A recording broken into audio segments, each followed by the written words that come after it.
മോളെ അങ്ങോട്ട് വെക്ക്.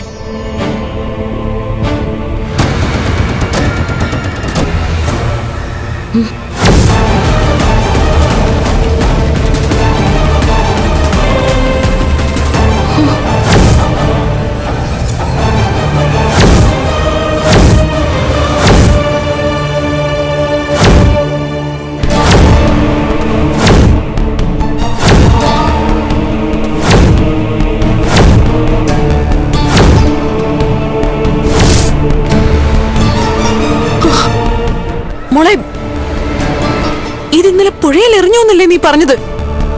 പിന്നെ എങ്ങനെയാ മോളെ ഇതിവിടെ വന്നത്? എനിക്ക് മനസ്സിലാവുന്നില്ലമ്മേ.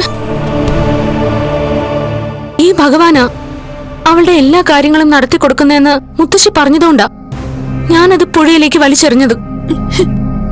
എന്നിട്ട് പിന്നെ ഇത് എങ്ങനെ തിരികെ എത്തിയെന്ന് മനസ്സിലാവുന്നില്ല. മോളെ ഇനി വല്ല വഞ്ചിക്കാരുടെ കയ്യിലും കിട്ടിയിട്ട് അവരത് കൊണ്ട് കൊടുത്തതാണെങ്കിലോ? എനിക്കിത് വിശ്വസിക്കാൻ പറ്റുന്നില്ലമ്മേ. മോളെ ദേ ഒരു കാര്യം നമുക്ക് മനസ്സിലായല്ലോ. അവളെന്തൊക്കെയോ പ്രാർത്ഥിച്ച് ആവാഹിച്ച് വെച്ചിട്ടുണ്ട് ഇതിനകത്ത്. പൊന്നു മോളെ, അതുകൊണ്ട് ഇതീ തൊട്ടുള്ള കളിയൊന്നും വേണ്ട.